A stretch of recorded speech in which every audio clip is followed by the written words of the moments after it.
Much for joining us. I am Iyori Folani. Today, let's take another look at the security story. I'm talking about the meeting that has happened quite recently. That was called by the Northern States Governors Forum and Northern Traditional Rulers Council.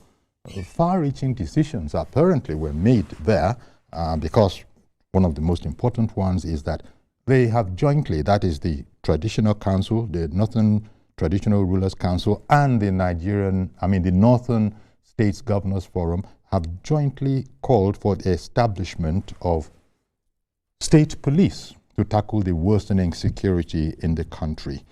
They actually also identified illegal mining as one of the main contributory factors to the incidence of violence and insecurity in the north. They actually proposed also that mining be suspended for a period of 6 months because mining was said to, you can trace it, you can see the nexus between it and the criminality, banditry that's going on over there. So the idea is let's suspend mining for 6 months so we can sort of get the lie of the ground and sort of fix it. We're going to talk about that this morning, but just before then, here's the package that we had put out earlier. Call for desperate measures, and for more than 8 hours, northern governors alongside the region's top traditional rulers deliberated behind closed doors, seeking solutions to what they now describe as an existential security threat. A few voices, driven by narrow political motives, have worked to create the impression that northern governors have grown complacent or inactive. Nothing could be further from the truth. Every governor seated here works tirelessly to secure our communities. We coordinate, compare strategies, share intelligence, and hold one another accountable. I would like to extend our deepest condolences and solidarity to the governments and people of Kebbi, Kwara, Kogi, Kano, Niger, and Sokoto states, following the recent abductions of school children and other innocent citizens. I equally extend same over the recent resurgence in Boko Haram attacks in Borno and Yobe states. The meeting, which began at midday, stretched well into the night, and at the end of the intense session, northern governors issued a communique outlining sweeping security and political commitments. First, they renewed their public loyalty to President Tinubu in the fight against insurgency. And northern states will also launch a historic 19 billion naira monthly regional security trust fund. In order to effectively confront the security crisis in the north, the forum resolved to set up a regional security trust fund to be funded with monthly contribution of 1 billion naira from each state and local governments to be deducted as source under a framework to be agreed upon. The governors further made an urgent call for a 6-month suspension of all mining activities in the north, citing illegal mining as a major contributor to insecurity. The forum reaffirms its wholehearted support and commitment to the establishment of state police. Accordingly, the forum encourages national and state assembly members in the region to expedite action for its actualization. The forum observed that illegal mining has become a major contributory factor to the security crisis in northern Nigeria. The forum therefore resolved to strongly recommend to the President to direct the Honorable Minister of Solid Minerals to suspend mining exploration for a period of 6 months to allow proper audit and subject all mining licenses to revalidation. These sweeping commitments mark one of the boldest security and political statements in recent memory. How Abuja and the affected sectors respond remains to be seen. Lope Asom, TVC News, Kaduna. Well, so, there you have it. That's like the background. So we're going to look at it. As I said, we'll have two, guests and two experts looking at this whole matter. One, a security expert, Mr. Yemi Saka. He's also a policy analyst. And then we'll also be touching base with Alhaji and Aminu Hassan, chairman, MBA in Kebbi State. We'll be going over to them. So two main important bodies here, Northern States Governors Forum and the Northern Traditional Rulers Council, seem to have, hit the nail on the head, if you ask me, and that they are jointly calling for the establishment of state police. State police, as you recall, it's a subject matter that many have been sort of, what is the word to find now? Shy about allowing the establishment of, but now with the Northern governors, 19 of them, agreeing that we need state police. It's I guess, following the logic that we all know that crime is local, but if you can sort it out at the local level, then you really are on the way to wiping it out. So this agreement was made, which is a major move forward. We'll look at it. Of course, there have been those that have been a bit skeptical, saying that, I hope this is not politics. Maybe we should just take it at its face value. You can't have such eminent people as Northern traditional rulers sitting together and combining with Northern state governors, all 19 of them, and still be, can one really genuinely still be suspicious of their motives? Okay, we'll find out what you think, and indeed what our guests think. Well, I have in the studio with me Mr. Yemi Saka, security expert and policy analyst, as I said. Thank you very much for coming on the program. Thanks for having me. It's always fun being here, being with you. Thank you make the conversation interesting, and Thank you very kindly. Now, this is a, first of all, would it be right to call it a wholesome surprise, the news that came out that all the Northern governors are for state police? Well, it's surprising, but it's a pleasant surprise. Pleasant. It's a pleasant surprise. I think if we say it true, we're probably a step closer towards entrenching robust public safety. Sorry, I mean, you used an expression, if we see it through. Yeah, if we see it through. That's a caveat. Because, I mean, you're not taking it as a done deal. It's been stated. Yeah, it's because we've seen instances in this country where things now get divided along tribal and religious lines, and it's a man or person that's there. These policies will hamper him, or probably we want to support everything that comes, or we probably want to be anything that seems, antagonistic towards him. So that's why I said, if we say it true. We've been clamoring for state police since forever. Yeah. That brought about the constabulary by Mr. Former administration of former President Muhammadu Buhari. A lot of that's why I said if, because with no intent of disrespect to the region, they have a way of reaching an agreement or going against national consensus.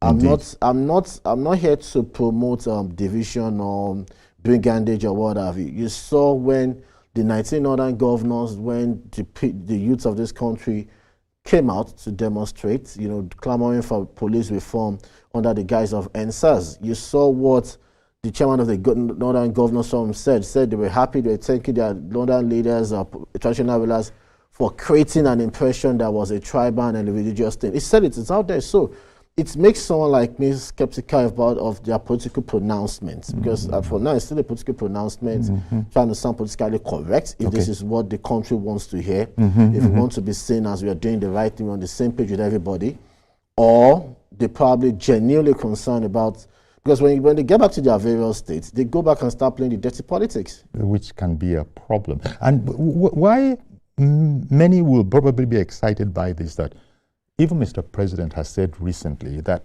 maybe following this whole wave of heightened insecurity, that maybe we ought to look at this matter of state police once again and send something to the National Assembly to help us. That was Mr. President's suggestion, followed by 19 state governors. And of course, all of that preceded by, as you said, for a long, long time, we've all been saying that this is the way to go, but not everybody was on the same page. I remember when I was younger, when we were residing at Pedro Axis. Okay.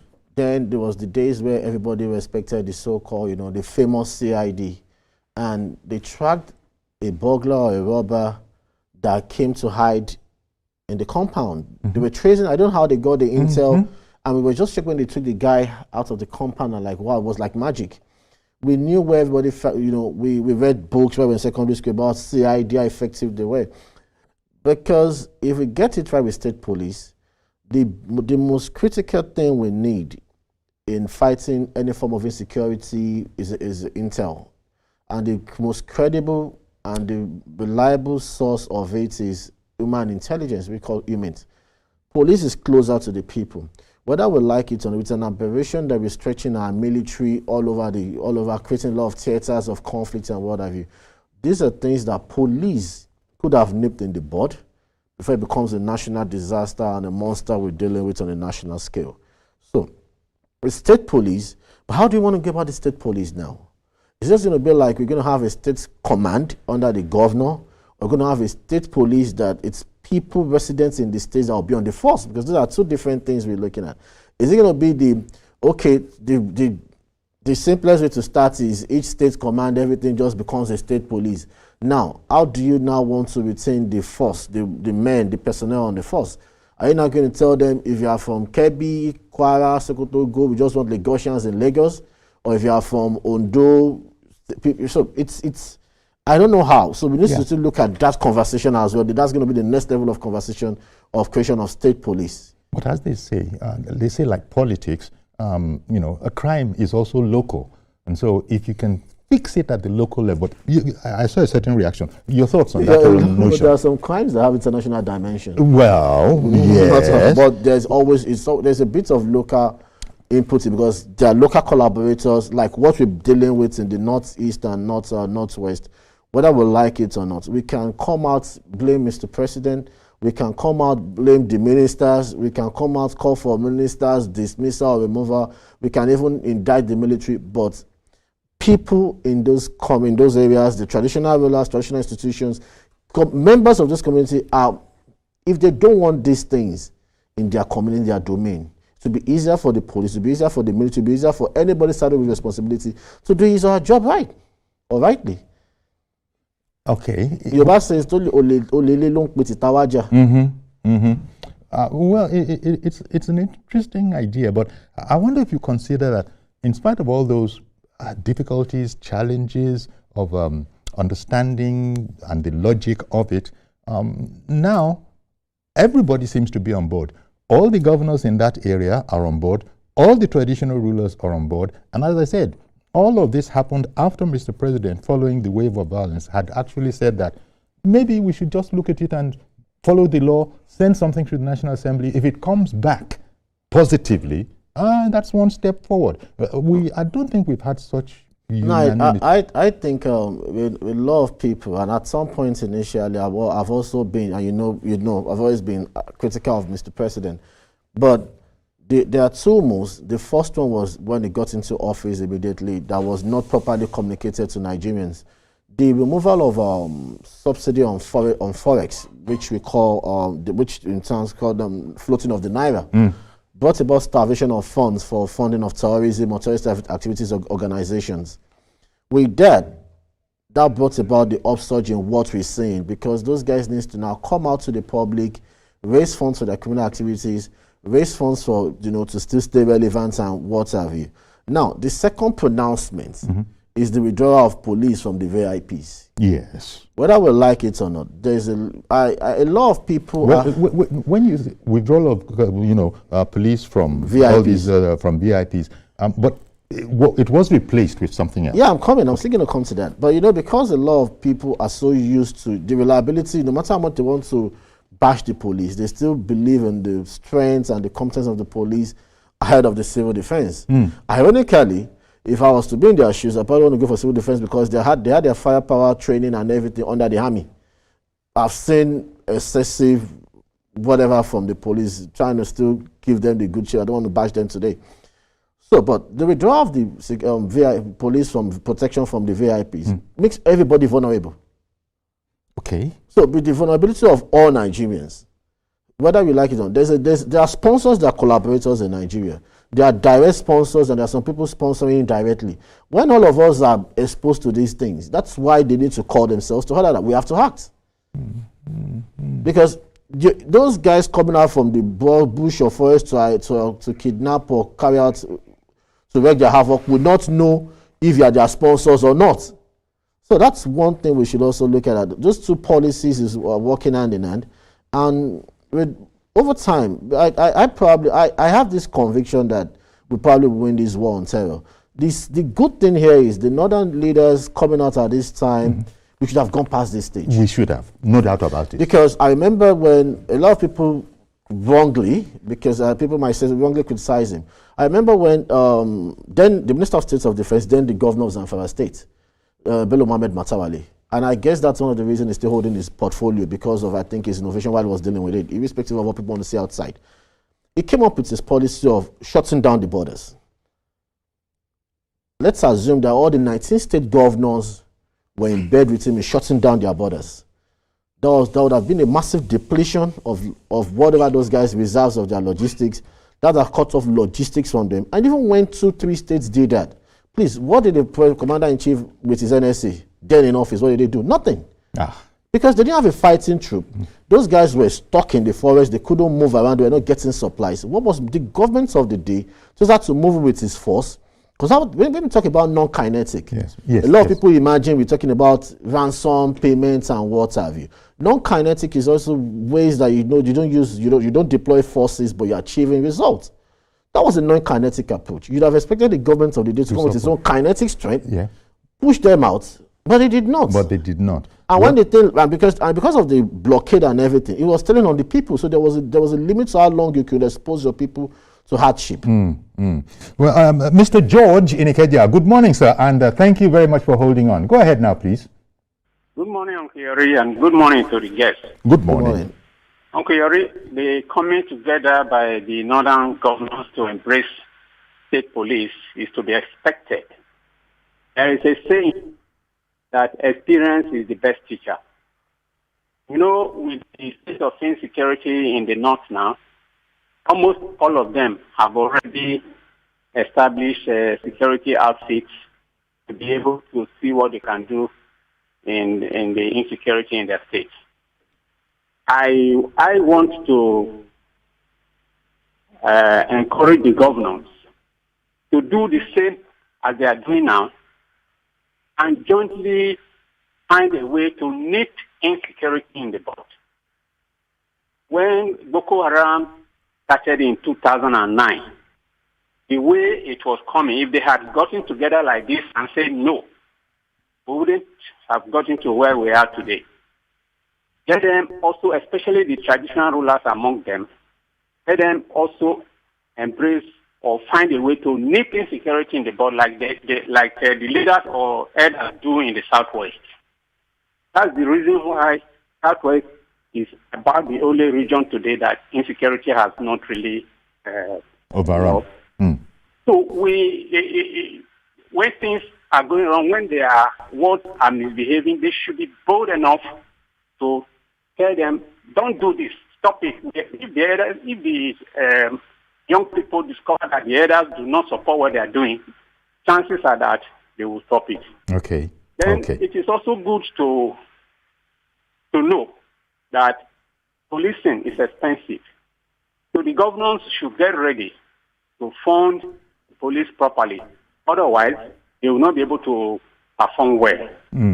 I want to suggest to the National Assembly on this matter that the law that will set up this state police should include clauses such as federal police functions are separate from state police functions. There's a need to spell it out. For example, I don't expect the state police to participate in federal elections. If they must participate or provide security for elections, it should be restricted to only state elections, so that people, they will know their boundaries. And I also want to appeal to the Senate President and the Speaker of the House. During this constitutional amendment, I was hearing that they want to allow people to be bearing arms. I beg them in the name of whatever they believe in, not to try it. It will be counterproductive in our society today. We see what it is doing in the U.S. And the U.S. doesn't have acrimonious political climate like we do here. Uncle Yori, can you imagine if P2B supporters have access to arms? You'll be going into people's houses to fire them and kill them. I wish you hadn't gone as far as that speculation. Sorry, it's speculative, and I'm sure a lot of people will, take offense. It's across board. I don't think it's across board. Mr. George, well, thank you very much. It's across board. There's the controversial point that he added. Yeah, but at least we jump. At least we took him on that, and we can probably move on beyond that. Then a quick one from me: when the government, because sometimes you have to look back and look at the merits and the demerits. When the government of the day, rolled out its economic policies, initially I came up with, and anybody involved in intelligence analysis will tell you that brought us 6 months back. Okay. In moving forward, because the hardship on Nigerians will make it difficult for the government and its forces to get the buy-in and the support and intel from the people, because the bandits on the other side are not dullards. They probably know they play the mind games as well as propaganda. So they probably want to come to those communities, make them look like modern day Robin Hood. So for us to combat that brings us back to the 19 governors. It's not just about coming saying you want to embrace state police, you are doing this and this. You have to go back to your states. You have increased allocation from the federal government. There is no states in Nigeria now, even if you calculate, probably you do the arithmetic with the inflation and the exchange and whatever, that's not earning more than at least times 4 of what it was, the allocation that was coming to it monthly in 2022, 2023.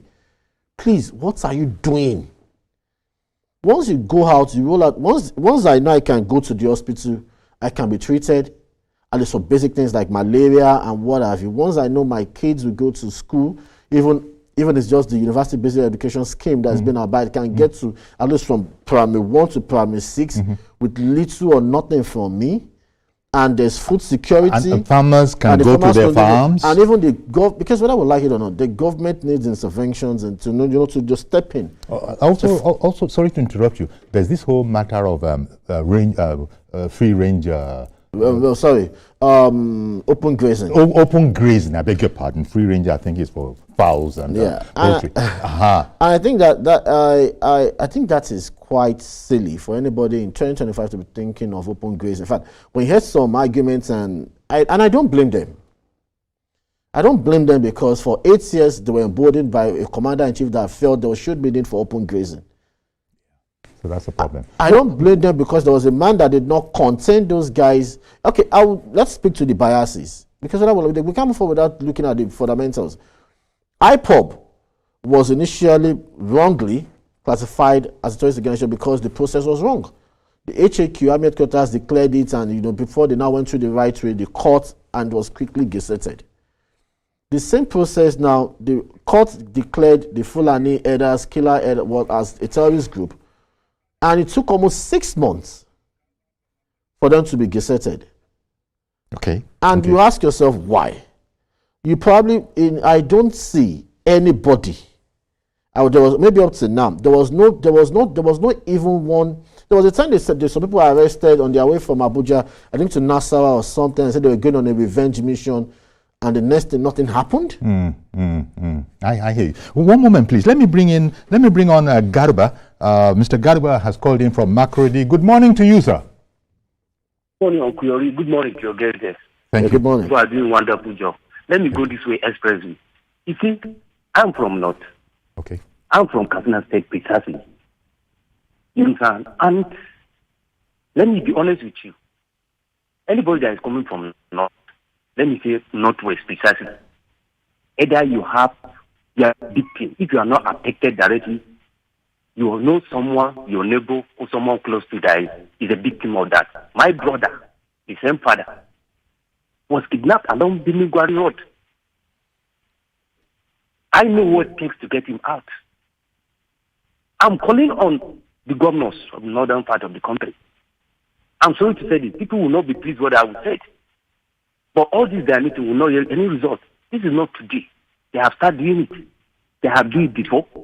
They will meet without any good, clear resolution. They say they ban money. If you can remember, vividly on Kyori, that they can telecom communication was seized for over 6 months. But did not stop all those things. It will continue. So what I'm urging them to do is that they should go back to their home first to address the issue of out-of-school children. Out-of-school children. Okay. Unemployment among our youth. Okay. Go and check the statistic and see. Not waste. The high rate of unemployment. That's why you see these youth migrating from the north to the southern part of the country. Every day on a talk. Ask yourself this question. Despite all what we have in the region, arable land, why are they moving? They should ask themselves this simple question. Okay, 50 then. to 50% of youth from northwestern part of this country have no employment. Some of them, they wake up from morning to evening running about in the street. I challenge all of them, if they can come out and walk on the street, let the governor of Kaduna, Obasani, let him walk from Kawo to NDA. You see the youth guys, they are not doing anything. How to Mondo? Waiting for you to see a little chance to use the chance and commit crime. You'll be shocked. I want to thank you for I calling. will not agree. People may not like El-Rufai. El-Rufai said that something. The only repentant bandit is one that is dead. And that's the gospel truth. Okay, thank you very much, Garuba. I really appreciate your call. Thank you very much for coming in. Before you leave, just hold the thought. We'll be right back. We need to take a break. Stay with us, please. We'll be right back.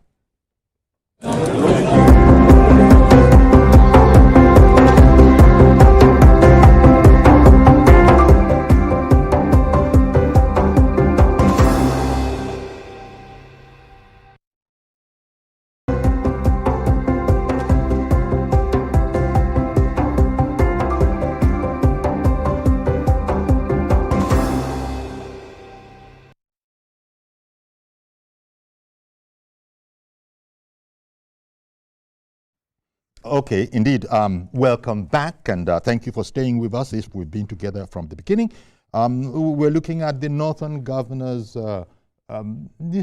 changed attitude, although they were saying that people have this erroneous impression that Northern Governors have been complacent. But I think the chairman of the Northern Governors Forum was said that nothing could be further from the truth. I'm talking about Muhammad Inuwa Yahaya, the governor of Gombe State. So we continue our conversation, and we were looking at this. My guest, Mr. Yemi Saka, security expert and policy analyst, has, he stated from the very beginning that if we stick to all the rules and indeed do as has been stated, then we're good. But his concern seemed to be that it won't be the first time we've had these kind of initiatives, let's put it like that, and nothing has come of it. Okay, there are so many things, but thank you very much, Yemi, for taking us through, your perspectives as you have.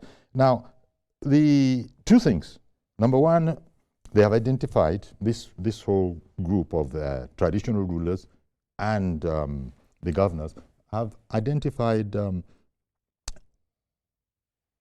illegal mining as a main contributory factor to the criminality in the north and the insecurity in the north, because there are links to banditry and all of that. And so they proposed 6 months. Chilling, go and cool for 6 months. No more mining. Let's shut down mining. Can they do that in the first instance? Well, if you can, there's no price too much to pay to get security in place in this country. But how many northern states are battling insecurity? Katsina, Kaduna, now Kano, Borno, Zamfara, Kebbi, and Niger, and Kogi, and Kwara. Now, out of those states I've mentioned, how many states have solid minerals, though? You probably want to say legal mining is going on there extensively. Zamfara, Kogi, Kaduna, yes, illegal mining, but it's not as explosive as you probably want to say. But so is what's responsible for the insecurity in Benue, Was it responsible for the insecurity in Taraba? Responsible for the insecurity in Kwara? Was responsible for the insecurity in Borno? And so I think. So you're saying that one should look at these statements and you put an analytical eye on it. Because what's happening in Benue, Taraba, and extension Niger is because anytime they attack, because they're coming from Funtua or coming from Kebbi, Katsina, whatever, they're going to trek down to Funtua, Zugeru to get to Kodangwa axis. Rijau, Mariga, Amagama, and all these places they are going straight to Kanji. There's a forest reserve between that lies along Kanji and New Boza. Why are they doing this? Is the Fulani militia doing that? They are not going for foreign reserves. They are not going for illegal mining. That the same problem they're having in the Kotangwa axis. Sorry, okay. Please continue. The problem they have Kotangwa is what they're having in Benue. But Maiduguri, and I keep telling people as well, there are a lot of things to look at. Motives and ideology. There could be economic motives, there's ideological motive. And ideological, I think I've said it 3-4 times. Place the old map or the map of the old Kanemi Empire or modern day Africa. It reveals to you theaters of conflicts across Africa, from Cameroon to the Mediterranean Sea in Libya. That's ideology. You might not say that is 100% accurate, but there's a level of degree of accuracy in it. Because you see Cameroon, Niger, Chad, Nigeria, Mali, Libya. So it's not just about illegal mining. We need to be robust about it. Wow. Okay. I think we've also been joined by Comrade Usman Mohammed Anache. He's National Chairman, Grassroots Advocacy for Peace and Good Governance. And that's apart from being a member of the World Human Rights and Peace Commission of the United Nations. Good morning, comrade, and thank you very much for joining us. Good morning, sir. Thank you very much. Yes, sir. Appreciate your coming. In the studio here with me is security expert Mr. Yemi Saka and policy analyst as well. Now, this idea that northern governors have now okayed, I suppose in principle, but apparently they're very, very serious about it, state police and, also a decision to suspend for 6 months mining. First of all, your comments on northern governors, all 19 of them, including Northern Traditional Rulers Council, okaying, state police. Your comment on that? You see, the suspension of mining for 6 months. Okay, you take that first. Yes, it's based on our advice from the grassroots. Mining is not only separating the insecurity, but it's the root cause. Okay. The root cause. So it's the root cause. So the areas that are mining, because there is very easy and cheap money there. So everybody comes there, and whenever they get this money, they'll start looking for another crime to commit, because some of them come from different places, from different areas, from different backgrounds. Even if the area is not a mining area where the mining activities is taking place, the people from the non-mining areas will move to that mining area.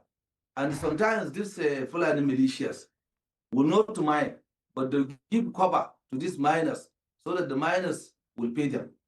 So most of this thing, it is two-way this thing. So the areas that have no mining will now have the security, the militia that will cover those miners. But the root cause of this problem is this mining. So that is why we advise the state governors in the north to suspend this mining, to revisit all the licenses granted, then to look at everything that goes out, to put a very good mechanism of whatever was mined should be noted, should be calculated. What goes to the local government should go to the local government. What goes to the state should go to the state. What goes to the federal should go to the federal. So the illegal mining should be abolished completely. and all those who are doing a certificate should be revised, and everything should be to the standard. So this is the first meeting. You see, the problem is what happened is this. We first of all advise the Kebbi State governor on all those issues here in Kebbi State. Then, if you think some months ago, he invited all the APC governors and they meet here in closed door in Kebbi State. So they discuss all these security issues in the country. And then later on, he invited other governors again. They come here in Kebbi State and they discuss. Then he invited the emirs, all the emirs in the northern states. He invited them here in Birni Kebbi. They come here, they discuss. Then he bring the security summit, which bring even General Dambazo and so many experts in security were here in Kebbi.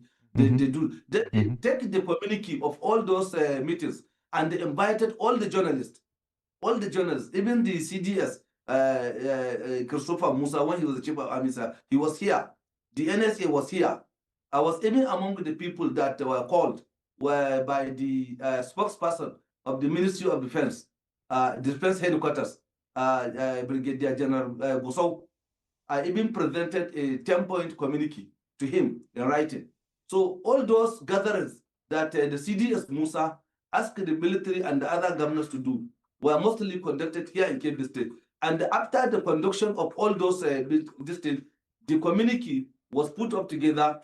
Then the governors come together with Mr. President to see how we are going to solve the problem. Because what we told them is this: we don't be looking at the top.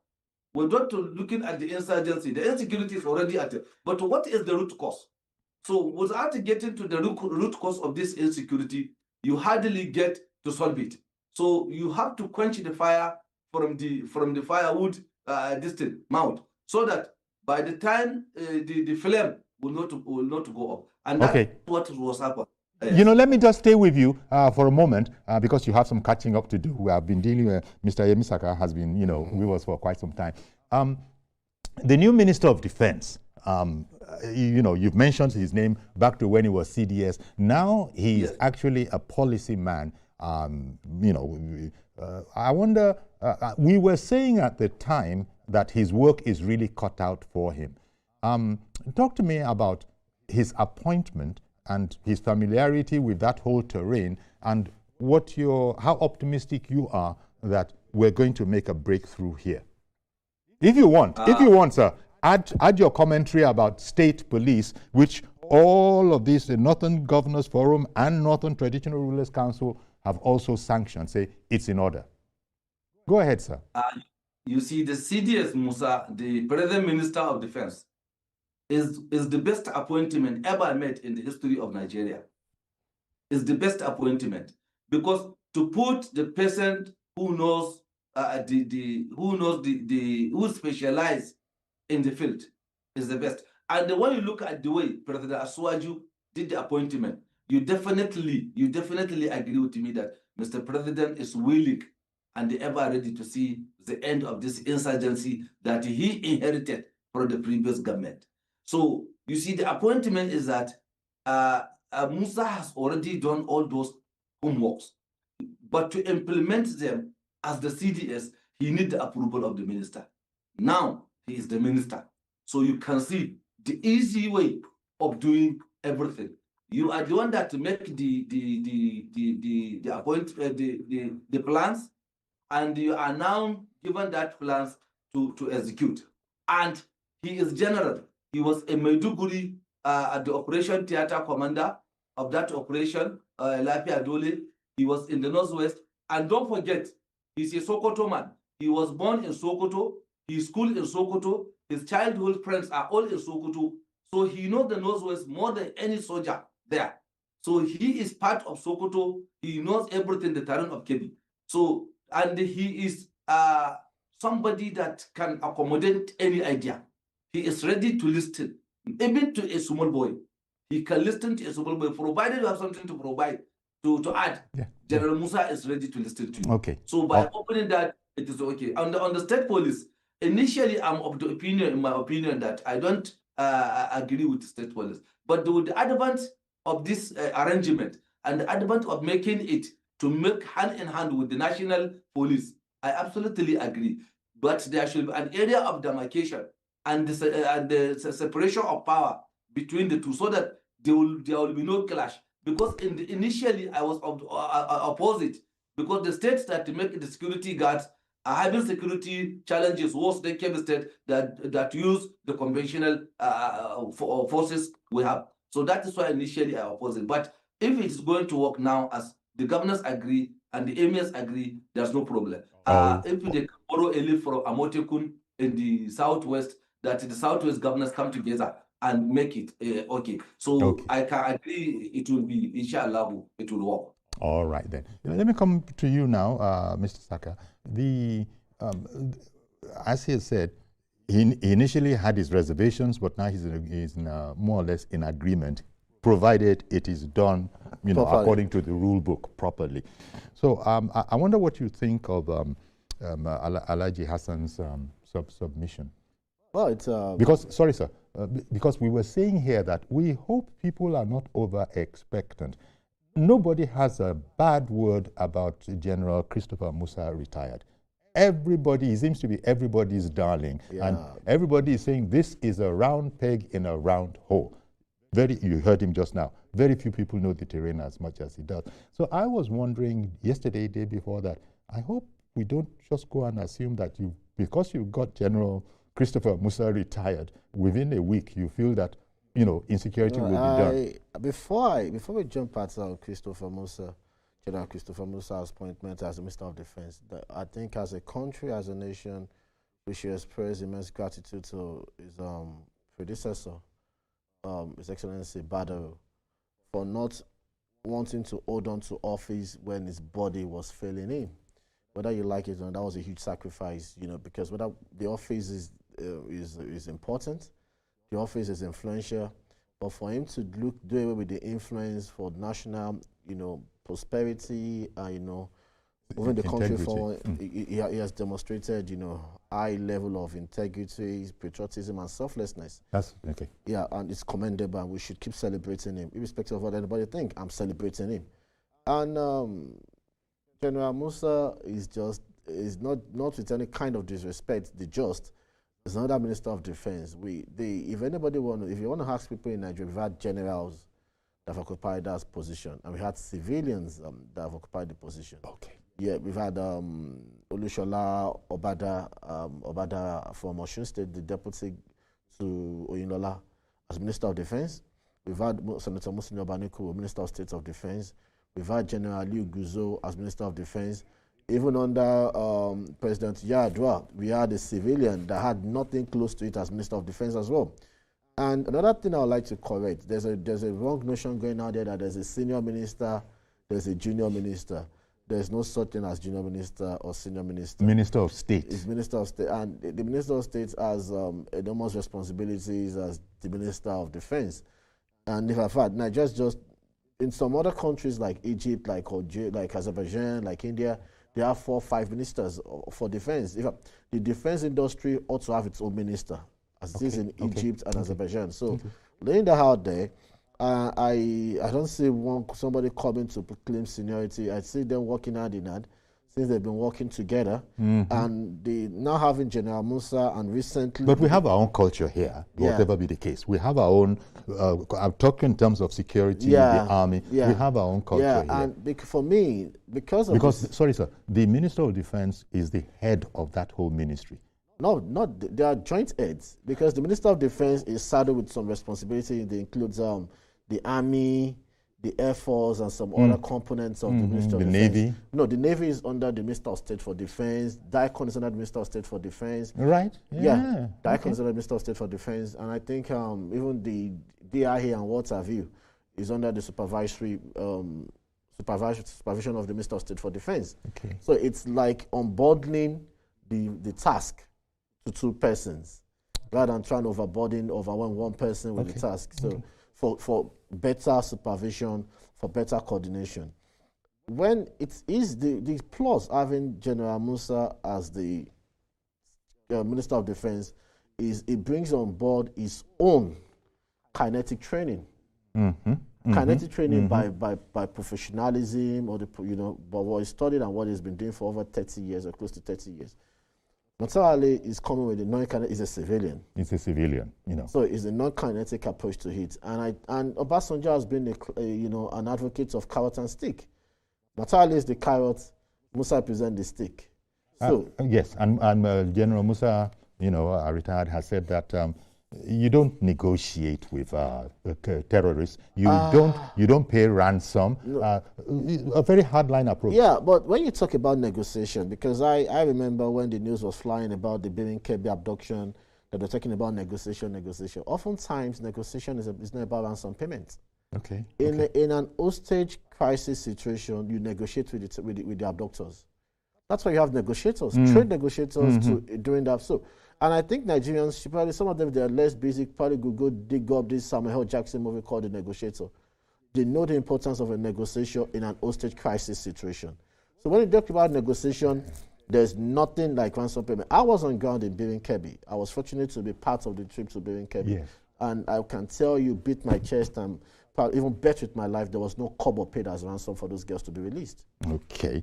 Well, let me come back to, Comrade Anache. Your thoughts on this, on what Yemi just spoke about. Yes. Actually, you see, he is right. There is no ransom was paid for the MAGA adoption rescue.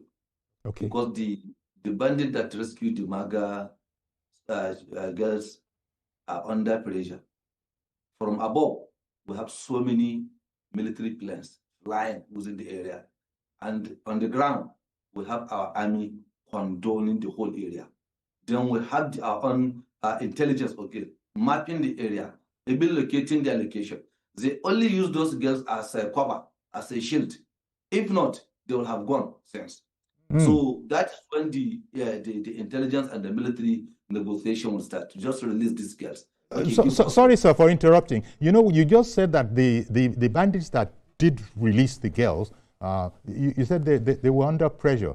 And yes, there was, we had heard Mr. Nonuga, the spokesman to the president, had said that they were, so to speak, instructed to release the girls, and they complied.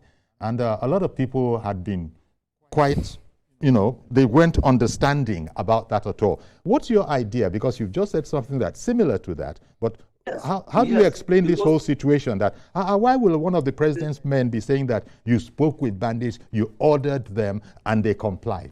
What's your explanation? It's the same thing.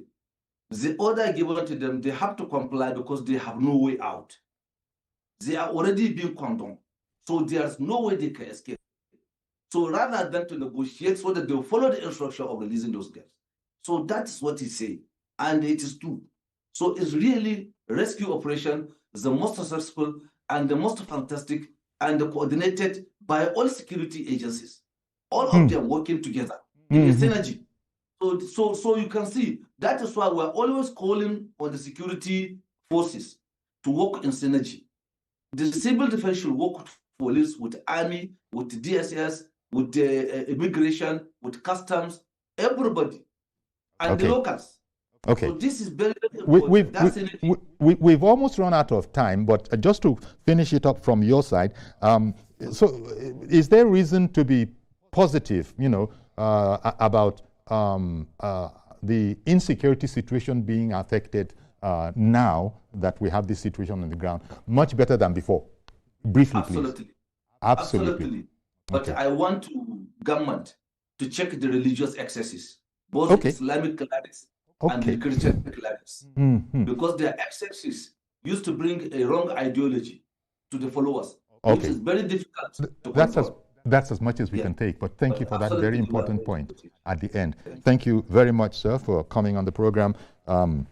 Comrade Usman Mohammed Anache, National Chairman, Grassroots Advocacy for Peace and Good Governance, as well as being a member of the World Human Rights and Peace Commission for the United Nations. Thank you very much, sir, for your time.